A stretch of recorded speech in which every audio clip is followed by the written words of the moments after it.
प्रेमचंद का फटे जूते। इससे पहले वाला क्लास में इसका कहानी हम लोग विस्तार पूर्वक पढ़ चुके हैं, ठीक है। आज का क्लास में हम लोग क्वेश्चन आंसर करेंगे, ठीक है।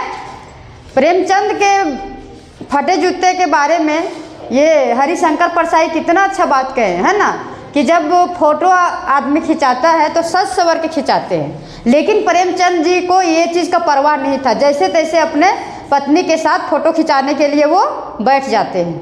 और यही बात से हरिशंकर परसाई का गुस्सा आता है कि लोग फ़ोटो खिंचाने के लिए मतलब ज़रूरत पड़ने पर पत्नी को उधार ले लेते हैं, दूसरा का पत्नी ले लेते हैं फ़ोटो खिंचाने के लिए, लेकिन प्रेमचंद जी एक जूता किसी से नहीं लेने सके।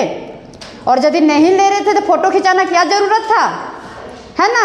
तो कहानी में यही सब बताया ना, तो शॉर्ट में हम बताए हैं, बाकी तो आप लोग को विस्तार पूर्वक बताए हैं कहानी में। तो बच्चों ज़्यादा बात ना करके हम कहानी के बारे में हम लोग क्वेश्चन की ओर चलते हैं ना। देखिए क्वेश्चन में क्या कहते हैं। हरिशंकर परसाई ने प्रेमचंद का जो शब्द चित्र हमारे सामने प्रस्तुत किया है, उससे प्रेमचंद के व्यक्तित्व की कौन कौन सी विशेषताएं उभर कर आती है। तो हम लोग देखेंगे बच्चों की कौन कौन सा विशेषताएं उभर कर आती है। देखिए प्रेमचंद के व्यक्तित्व की निम्नलिखित विशेषताएं उभर कर आते हैं ना। अब देखिए पहला है क्या, प्रेमचंद सादगी युक्त जीवन जीते थे। मतलब प्रेमचंद ऐसा व्यक्ति थे जो सादगी युक्त जीवन जीते थे।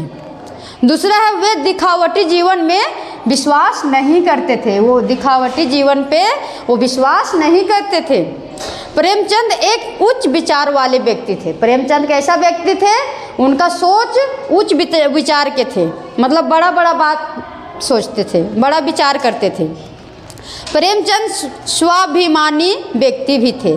प्रेमचंद कैसा व्यक्ति थे, स्वाभिमानी व्यक्ति थे।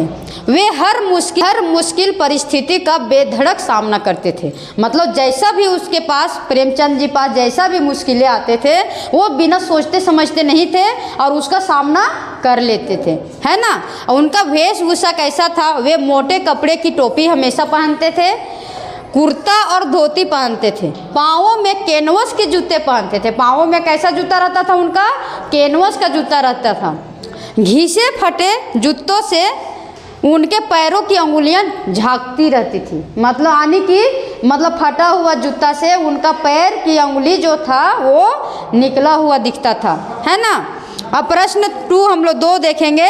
सही उत्तर के सामने का निशान लगाइए। मतलब कि सही उत्तर जो है उसके सामने सही का निशान लगाना है ना। बाएं पांव का जूता ठीक है, मगर दाहिने जूते में बड़ा छेद हो गया है, जिसमें से उंगली बाहर निकल आई है। मतलब कि बोल रहा है कि बाएं पांव की जूता ठीक है, मगर दाहिने जूते में बड़ा छेद है। ऐसा है क्या, बायां पैर का जूता में छेद था ना, दाहिने पैर का जूता तो सही था। तो ये क्या है, ये गलत है। ये क्या है, गलत है। लोग तो इत्र चुपड़ कर फोटो खिंचाते हैं जिसमें फोटो में खुशबू आ जाए। क्या ये सही है? अब यहाँ पे देखिए तीसरा, तुम्हारी यह व्यंग मुस्कान मेरे हौसले बढ़ाती है। क्या उसका मजाक या व्यंग मजाक कर रहे हैं तो क्या प्रेमचंद के हौसला बढ़ता था? नहीं, गलत। अब घा में बोल रहा, जिसे तुम घृणित समझते हो उसकी तरफ अंगूठे से इशारा करते थे। ऐसा तो नहीं है, अंगूठा तो कहीं इशारा ऐसा किया नहीं जिसके तरफ घृणित करते हो, ऐसा ये भी गलत है। तो इसमें खा जो होगा आंसर सही है।